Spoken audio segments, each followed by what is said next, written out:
Hello student. आज हम NCERT का नेक्स्ट लेक्चर आए चैप्टर 10। इससे पहले हमने 9 चैप्टर पढ़ा दिए हैं। आज हम चैप्टर 10 के बारे में चर्चा करेंगे। चैप्टर 10 में व्यापारी राजा और तीर्थयात्री के बारे में चर्चा की गई है। ठीक, ये हमारी 6 क्लास की एनसीईआरटी इतिहास को हम कवर कर रहे हैं। इसके बाद हम 7 क्लास की एनसीईआरटी को कवर करेंगे। बाजार में घूमती जगनी। जगनी अपने गांव के मेले के आस लगाए बैठी थी। स्टील के चमकदार बर्तन, रंग बिरंगी प्लास्टिक की बाल्टियां, चौक रंगों के फूलों के प्रिंटों वाले कपड़ों, चाबी से चलने वाले मज़ेदार खिलौने बहुत अच्छे लगते थे। इन चीज़ों को बेचने वाले दुकानदारों बसों और ट्रकों पर आते थे और रात को अपना सामान समेट कर वापस चले जाते थे।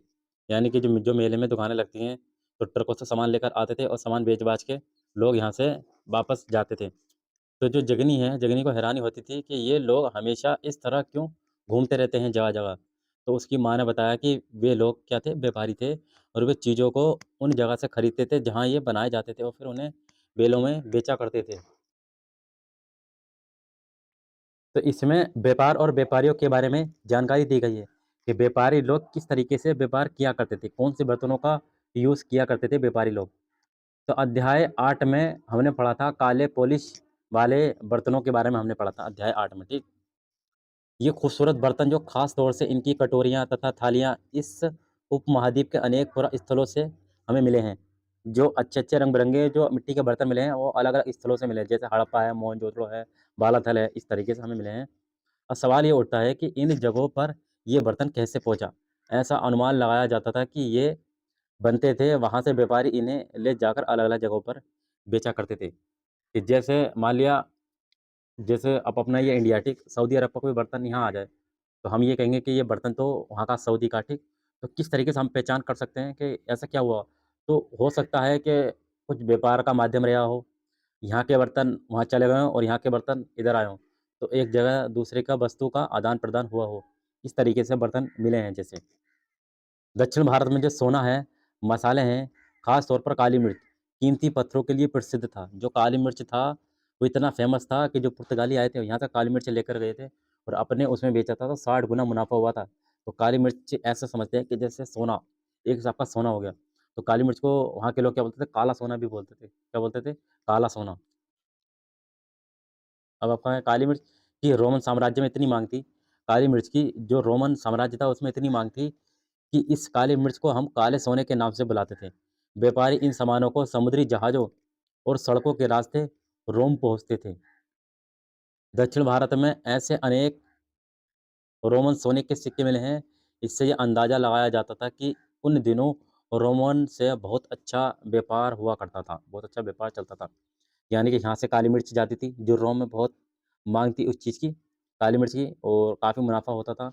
तो इस काली मिर्च को हम रोम के लोग बोलते थे काला सोना। क्या बोलते थे? काला सोना, ठीक। और वहाँ से क्या होता था, सड़कों या रास्तों के रास्ते, वहाँ से कुछ सिक्के आते थे, जो किसके होते थे? सोने के बने हुए होते थे। तो इस तरीके से आदान-प्रदान हुआ करता था हमारा व्यापार का। अब क्या तुम बता सकती हो कि ये सिक्के भारत कैसे पहुँचे होंगे? तो इसी तरीके से पहुँचे होंगे कि यहाँ से काली मिर्च रोम गई, ठीक? रोम गई और रोम से सिक्के भारत आए। इस तरीके से आदान-प्रदान हुआ होगा।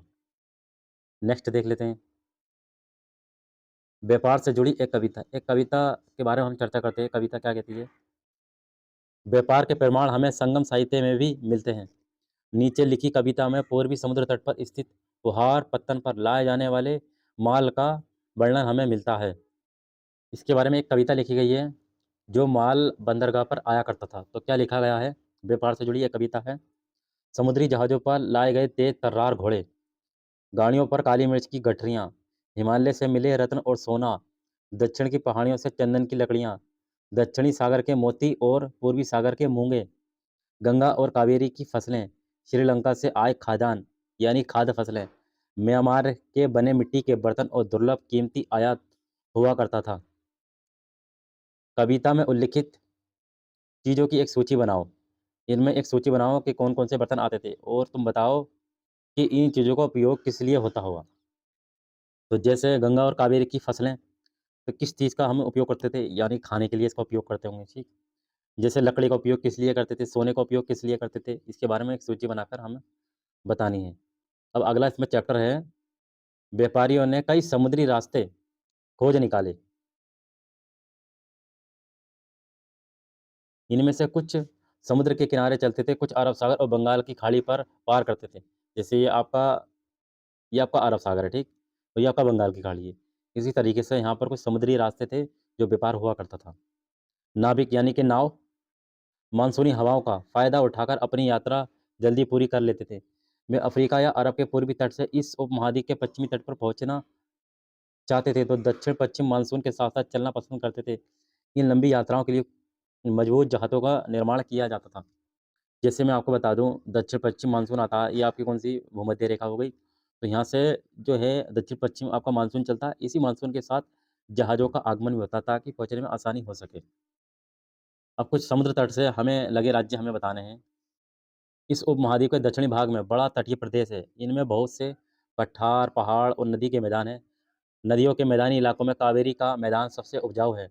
मैदानी इलाकों तथा तटीय इलाकों के सरदारों और राजाओं के पास धीरे-धीरे काफ़ी संपत्ति और शक्ति हो गई है। संगम कविताओं में मोमिनदार की चर्चा मिलती है। संगम एक कविता है, ये कहाँ पर बेसिकली है, मेरे ख्याल से तमिल की है ये, ठीक? तमिल की। तो इसमें किसकी? मोमिनदार की चर्चा मिलती है। अभी क्वेश्चन कभी पूछा जा सकता है कि संगम में किसकी चर्चा मिलती है? मोमिनदार की, ठीक? ये एक तमिल शब्द है। मोमिनदार एक तमिल शब्द है, जिसका अर्थ है तीन मुखिया। क्या अर्थ है इसका? तीन मुखिया।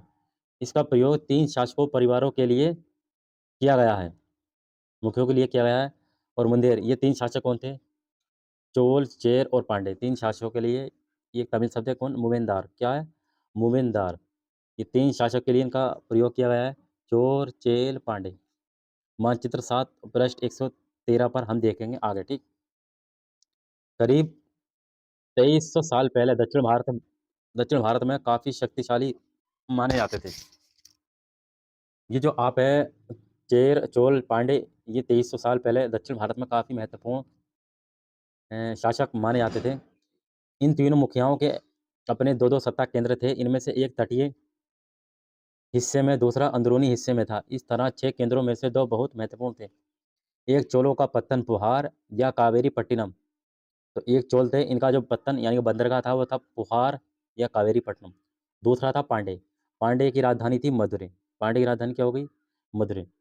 ये मुखिया लोगों से नियमित कर के बजाय, ये लोग जो हैं, जो मुखिया हुआ करते थे, मोमिनदार जिनको हम बोलते हैं, मुखिया लोगों से नियमित कर के बजाय उपहार की माँग करते थे। क्या लेते थे? गिफ्ट लेते थे। उपहार की माँग करते थे।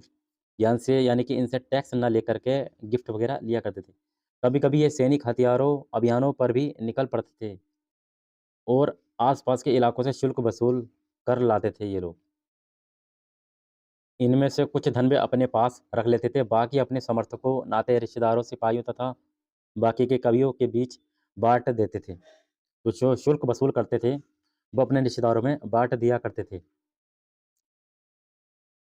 अनेक संगम कवियों के उन मुखियाओं की प्रशंसा में कविताएँ लिखी हैं, जो उन्हें कीमती जवाहरात, सोने, घोड़े, हाथी, रथ या सुंदर कपड़े दिया करते थे। तो जो संगम जो कवि हैं, उन मुखियाओं की कविताएँ लिखी गई हैं, जो उन्हें क्या देते थे? टैक्स के बदले हीरे, सोने, जवाहरात वगैरह, घोड़े, हाथी दिया करते थे। इसके लगभग 200 सालों के बाद पश्चिम भारत में सातवाहन नामक राजवंश का प्रभाव बढ़ गया। 2300 साल पहले की बात है और 200 साल के बाद और फिर सातवाहन राज्यों का प्रभाव बढ़ गया, सातवाहन के राज्य और आए। सबसे प्रमुख राजा गौतमीपुत्र श्री शातकर्णी था। उसके बारे में हमें उसकी माँ गौतमी बलश्री के एक अभिलेख से पता चलता है कि वे और अन्य सभी सातवाहन शासक दक्षिणापथ के स्वामी कहे जाते थे। तो दक्षिण भारत की बात हो रही है, तो ये सातवाहन दक्षिण भारत का राज्य था, तो जितने भी शासक होंगे सातवाहन में, उन्हें हम दक्षिणापथ स्वामी कहा जाएगा। और सातवाहनों सबसे प्रमुख राजा कौन था? गौतमीपुत्र शातकर्णी। क्या नाम था? गौतमीपुत्र शातकर्णी। और उसकी माता का नाम था गौतमी बलश्री, जिससे हमें सातकर्णी के शासकों का वर्णन हमें पता चलता है। दक्षिणापथ का शाब्दिक अर्थ है दक्षिण की ओर जाने वाला रास्ता। पूरे दक्षिण क्षेत्र के लिए भी ये नाम काफ़ी प्रचलित था। गौतमीपुत्र शातकर्णी ने पूर्वी, पश्चिम तथा दक्षिणी तटों पर अपनी सेनाएँ भेजी। तो गौतमीपुत्र शातकर्णी की जानकारी हमें किससे मिलती है? इसकी माँ है गौतमी बलश्री। इसका एक अभिलेख है, उससे हमें सातवाहन शासकों के बारे में हमें जानकारी पता चलती है। क्या तुम बता सकती हो कि श्री सातकर्णी तटों पर नियंत्रण यानी कंट्रोल क्यों करना चाहते थे? अब रेशम मार्क की कहानी, कि रेशम भारत में किस तरीके से आया? रेशम मार्क की कहानी के बारे में चर्चा करते हैं। कीमती चमकीले और चिकनी मुलायम बनावट की वजह से रेशमी कपड़े अधिकांश समाज में बहुमूल्य माने जाते थे। रेशमी कपड़ा तैयार करना एक जटिल प्रक्रिया थी। रेशम के कीड़े से कच्चा रेशम निकालकर सूत कताई होती थी और फिर उससे कपड़ा बुना जाता है। रेशम बनाने की तकनीक का आविष्कार सबसे पहले चीन में करीब 7,000 साल पहले हुआ था। तो रेशम का व्यापार कहाँ पर हुआ था? 7,000 साल पहले कहाँ पर? चीन में हुआ था। इस तकनीक को उन्होंने हजारों साल तक बाकी दुनिया से छुपाए रखा। चीन के लोगों ने व्यापार करते रहे लेकिन हजारों साल तक व्यापार करा और बाकी दुनिया से छुपाए रखा कि ताकि कोई दूसरा देश चीन उसका रेशम का व्यापार ना कर ले। पर चीन से पैदल घोड़े या ऊँटों पर कुछ लोग दूर-दूर की जगहों पर जाते थे और अपने साथ रेशमी कपड़े भी ले जाते थे। तो कुछ घोड़े और ऊँट जाते थे दूर-दूर और उन्हें रेशम के कपड़े भी लेके जाते थे। जिस रास्ते से ये लोग यात्रा करते थे वे रेशम मार्ग सिल्क रूट के नाम से प्रसिद्ध हो गया। तो मान लिया कोई रास्ता जा रहा है तो उसी रास्ते से ये रेशम लेके जाते थे, तो ज़्यादातर उसे हम सिल्क रूट के नाम से प्रसिद्ध हो गया, यानी कि रेशम जगह। अब ये जाते थे तो बीच-बीच में कुछ कबीले भी पड़ते थे जो इनसे टैक्स वगैरह लिया करते थे कर के रूप में, कि आप टैक्स दो जब भी आपके घोड़े और ऊँट यहाँ से पार होंगे वरना हम नहीं जाने देंगे। तो कुछ टैक्स वहाँ पर दिया करते थे ये लोग। कभी-कभी चीन के शासक ईरान और पश्चिम एशिया के शासकों को उपहार के तौर पर रेशमी कपड़े भेजते थे। यहाँ से रेशम के बारे में जानकारी और पश्चिम की ओर फैल गई। करीब 2000 साल पहले रोम के शासक और धनी लोगों के बीच रेशमी कपड़े पहनना एक फैशन बन गया। किसके? जो शासक हैं और रोम के बीच, ठीक? इसकी कीमत बहुत ही ज़्यादा होती थी क्योंकि चीन से इसे लाने में दुर्गम पहाड़ी और रेगिस्तानी रास्तों से होकर जाना पड़ता था। यही नहीं, रास्ते के आसपास रहने वाले लोग व्यापारियों से यात्रा शुल्क भी मंगाते थे। जब कोई चीज़ दूर से मंगाएँगे तो रास्ते आते-आते तो उसमें काफ़ी टैक्स लग के महँगी हो जाएगी, ठीक? इसमें सिल्क रूट तथा उसकी शाखाओं को दिखाया गया है। कुछ शासक इसके बड़े-बड़े हिस्सों पर अपना कंट्रोल करना चाहते थे क्योंकि इस रास्ते पर यात्रा कर रहे व्यापारियों से उन्हें कर, शुल्क तथा तोहफ़े के ज़रिए लाभ मिलता था। इसके बदले ये शासक इन व्यापारियों को अपने राज्य से गुजरते वक़्त लुटेरों के आक्रमण से सुरक्षा देते थे। तो ताकि शुल्क अगर देते थे, तो इनसे रक्षा भी होती थी कि आप आराम से, कोई आपके माल को नहीं लूटेगा, आप जा सकते हैं। तो इसलिए भी ये टैक्स दिया करते थे। अब बात करते हैं सिल्क रूट पर नियंत्रण यानी कि कंट्रोल रखने वाले शासकों में सबसे प्रसिद्ध कौन थे? कुषाण थे। सिल्क रूट वही रोड हो गया जिस पर रेशम का व्यापार हुआ करता था, ठीक? करीब 2000 साल पहले मध्य एशिया तथा पश्चिम उत्तर भारत पर इनका शासन था। पेशावर और मथुरा इनके 2 मुख्य शक्तिशाली केंद्र थे। किनके? कुषाणों के, ठीक? पेशावर और मथुरा। तक्षशिला भी इनके ही राज्य का हिस्सा था। इनके शासनकाल में ही सिल्क रूट की एक शाखा मध्य एशिया से होकर सिंधु नदी के मुहाने के पत्तन यानी बंदरगाह तक जाती थी। फिर यहाँ से जहाज़ों द्वारा रेशम पश्चिम की ओर रोमन साम्राज्य तक पहुँचता था। इस उपमहाद्वीप में सबसे पहले सोने के सिक्के जारी करने वाले शासकों में कुषाण थे। तो सबसे पहले सोने के सिक्के जारी किसने किए? कुषाणों ने किए। सिल्क रूट पर यात्रा करने वाले व्यापारी इनका उपयोग किया करते थे। सिल्क रूट पर गाड़ियों का उपयोग क्यों करना कठिन था? जो आपकी गाड़ी थी। गाड़ी का इसीलिए हो सकता है क्योंकि समुद्र के रास्ते जाता होगा तो इसलिए बंदरगाहों का प्रयोग हम करते थे। चीन से समुद्र के रास्ते भी रेशम का निर्यात होता था। मानचित्र 6 पृष्ठ 84-85 में इसे ढूँढो और देखो, जो चित्र दिया।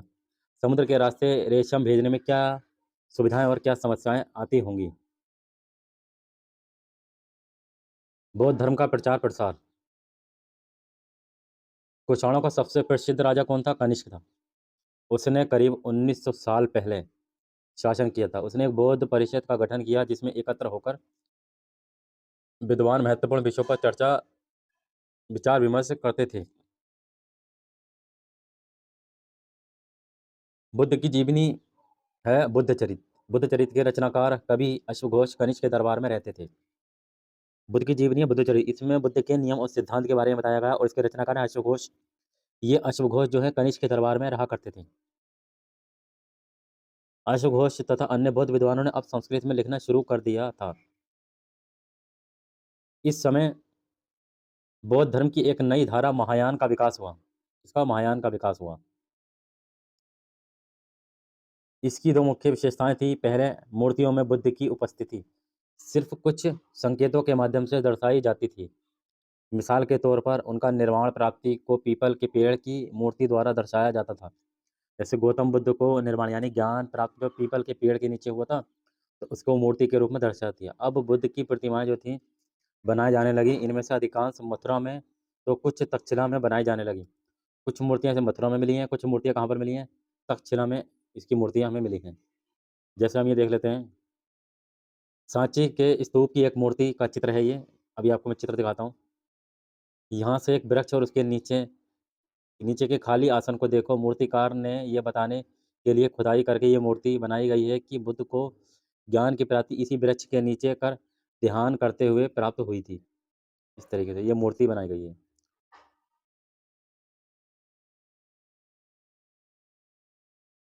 जैसे इस तरीके से है, ये चित्र बना रखा है। ये पीपल का पेड़ हो गया, ठीक, और इसी के नीचे ध्यान करते हुए ये मूर्ति बनाई गई है। बेसिकली उस टाइम पीरियड की ये बात है। अब कुछ और देख लेते हैं हम। दूसरा परिवर्तन जो है इसका, बोधिसत्व में आस्था को लेकर आया। बोधिसत्व क्या होता है? बोधिसत्व उन्हें कहते हैं जो ज्ञान प्राप्ति के बाद एकांतवास करते हुए ध्यान साधना कर सकते थे।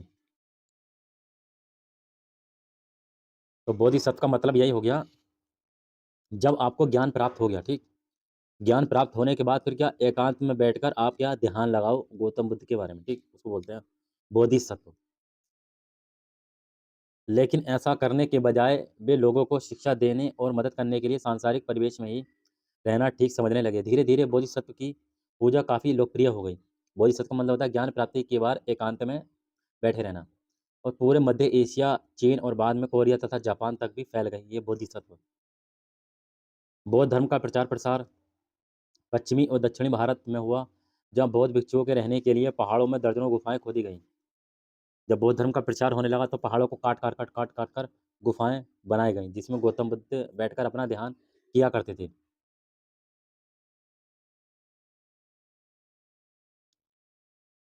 इनमें से कुछ गुफाएं राजा और रानियों के आदेश पर बनाई गई, तो कुछ व्यापारियों तथा किसानों द्वारा। कुछ गुफाएं तो हैं राजा और रानियों के आदेश से बनी थी, कुछ गुफाएं किसानों और व्यापारियों के आदेश से बनी गई थी। इनमें से ज़्यादातर गुफाएं जो पश्चिमी घाट के दर्रों के पास बनाई गई थी। या का पश्चिमी घाट है या का पूर्वी घाट है। इस घाट पर क्या है, ज़्यादातर गुफाएं देखने को मिलेंगी। दक्कन के शहरों और तटों के समृद्ध बंदरगाहों और इन्हें जोड़ने वाली सड़कें भी इन्हीं दर्रों से होकर गुजरती थीं। ऐसा लगता था कि यात्रा करने वाले व्यापारी इन गुफाओं वाले मठों में विश्राम के लिए रुके थे।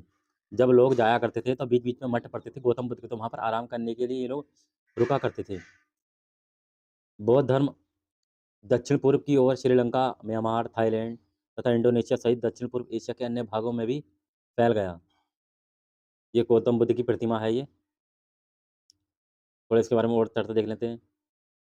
बाएं में मथुरा में बनी बुद्ध की एक प्रतिमा का चित्र है और दाएं में तक्षशिला में बनी एक बुद्ध की प्रतिमा का चित्र है। इन चित्रों को देखकर बताओ कि इनके बीच क्या क्या समानताएं हैं और क्या क्या भिन्नताएं हैं। तो मथुरा और तक्षशिला में ये मुद्राएं मिली हैं गौतम बुद्ध की, ठीक, इन दोनों को डिफरेंट करके बताओ क्या क्या असमानता है, क्या क्या इसमें डिफरेंट किया गया है, ठीक। तो आप इसमें देख सकते हैं, जैसे ये हाथ का साइज और ये उंगली का साइज आप देख सकते हैं। तो कुछ कुछ असमानताएं या विषमताएं इसमें आप देखने को मिल सकती हैं। थेरवाद नामक बौद्ध धर्म का आरंभिक रूप इन क्षेत्रों में कहीं अधिक प्रचलित था। पृष्ठ 100 को एक बार फिर पढ़ो। क्या तुम बता सकती हो कि बौद्ध धर्म इन इलाकों में कैसे फैला?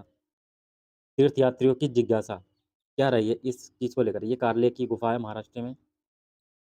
ये गुफा बना रखी है, कार्ले की गुफा महाराष्ट्र में है। तीर्थयात्रियों की जिज्ञासा क्या रही है? व्यापारी काफिलों में तथा जहाज़ों पर दूर दूर जाया करते थे। बहुत से तीर्थयात्री भी उनके साथ यात्रा पर निकल पड़े थे।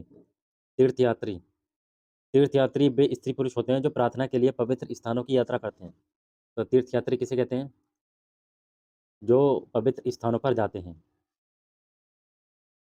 इसी तरह भारत की यात्रा पर आया चीनी बौद्ध तीर्थयात्री फाशियन काफ़ी प्रसिद्ध है। वे करीब 1600 साल पहले आया था। तो एक चीनी बौद्ध तीर्थयात्री फाशियन काफ़ी प्रसिद्ध है। ये 1600 साल पहले आया था। ह्वेन त्सांग 1400 साल पहले भारत आया था और इसके करीब 50 साल बाद इति सिंह आया। तो 3 लोग आ गए बौद्ध का प्रचार करने के लिए। फा xian, ह्वेन त्सांग और इति सिंह सब बुद्ध के जीवन से जुड़ी जगहों और प्रसिद्ध मठों को देखने के लिए भारत आए थे। ये लोग भारत आए कि कहाँ पर बौद्ध के मठ हैं। इनमें से प्रत्येक तीर्थयात्री ने अपनी यात्रा का वर्णन लिखा है। जब इन्होंने इस गुफा का अध्ययन किया तो इन्होंने इसका वर्णन भी अपनी किताब में लिखा है। इन तीनों ने इन्होंने अपनी यात्रा के दौरान आई मुश्किलों के बारे में भी लिखा है। इन यात्राओं में कई वर्ष लग जाया करते थे। तो इन्होंने चीन से भारत की यात्रा की, इन्हें क्या क्या कठिनाई का सामना करना पड़ा, इन्होंने इसके बारे में भी लिखा है। जिन देशों और मठों को उन्होंने देखा उनके बारे में उन्होंने लिखा और उन किताबों के बारे में भी उन्होंने लिखा जिन्हें वे अपने साथ ले गए। तो पहला चीनी यात्री आया था फा xian। ये वापस कैसे लौटा? फा xian ने अपने घर चीन वापस लौटने के लिए अपनी यात्रा बंगाल से शुरू की। कहाँ से शुरू की इन्हें यात्रा अपनी? बंगाल से शुरू की। वे व्यापारियों के एक जहाज पर चढ़ा। मुश्किल से वे 2 दिन ही चल पाए थे कि एक समुद्री तूफान में फंस गए। व्यापारी अपने जहाज को डूबने से बचाने के लिए उसमें से अपने माल को फेंककर जहाज को हल्का करने की कोशिश करने लगे। फा xian ने भी अपने सामान को फेंक दिया, पर अपनी उस पांडुलिपि और बुद्ध की मूर्तियों को नहीं फेंका जिन्हें उसने अपनी भारत यात्रा के दौरान संकलित की थी। अतः 13 दिनों के बाद आंधी रुकी। उसने समुद्र का वर्णन इस प्रकार किया है। तो इसमें इस बात की चर्चा की गई है, जब फा xian जब वापस गया अपने घर, कहाँ? चीन में। तो चीन में जब वापस गया तो उनने पहले बंगाल से अपनी यात्रा शुरू की। जब वे 2 दिन यात्रा शुरू की थी, 2 दिन के बाद क्या एक आंधी, एक तूफान आया जिसमें इनका जहाज क्या डूबने लगा। तो इस जहाज को हल्का करने के लिए फा xian ने सामानों को फेंकना शुरू कर दिया जिससे जहाज हल्का हो जाए। तो इन्होंने अपना सारा सामान फेंक दिया, लेकिन कुछ पांडुलिपि और जो बुद्ध की जो मूर्तियां थी उनके बारे में जो लिखा गया था, जो इकट्ठा किया था, उनको इसने नहीं फेंका। तो उसमें बुद्ध की जीवनी और भारत का जो विवरण है किस तरीके से हमें किया उसके बारे में चर्चा की गई है। वो नहीं फेंका, वो अपने साथ ले गया चीन में। बाकी सामान को इनने यहाँ फेंक दिया। अब इससे बहुत सारी कठिनाइयों का सामना करना पड़ा। समुद्र असीम है। सूर्य, चांद या तारों की गति को देखे बिना ये पता लगा पाना असंभव है कि पूर्व किधर है और पश्चिम किधर दिशा में है। अगर बरसात और अंधेरा हो तो जहाज को हवा की रुख में ले जाने के अलावा और कोई चारा नहीं है। जावा पहुंचने में उसे 90 दिनों से भी ज़्यादा समय लगता है। वहाँ 5 महीने के लिए रुका। इसके बाद दूसरे व्यापारी जहाज में चढ़कर वे चीन गया। मानचित्र 6 में हम देखते हैं, फा xian द्वारा तय किए गए रास्तों को ढूंढो। बताओ कि फा xian अपनी पांडुलिपि और मूर्तियों को क्यों नहीं फेंकना चाहता था।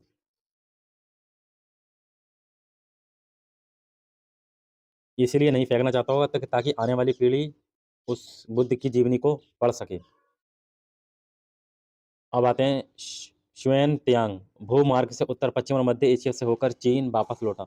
उसने सोने, चांदी और चंदन की लकड़ी की बनी बुद्ध की मूर्तियां तथा 600 से भी ज़्यादा पांडुलिपियां एकत्र की थी। इन्हें वे 20 घोड़ों पर लाद कर ले गया, पर इसमें से 50 पांडुलिपियां उस समय खो गईं जब सिंधु नदी पार करते हुए उसकी नाव उलट गई थी।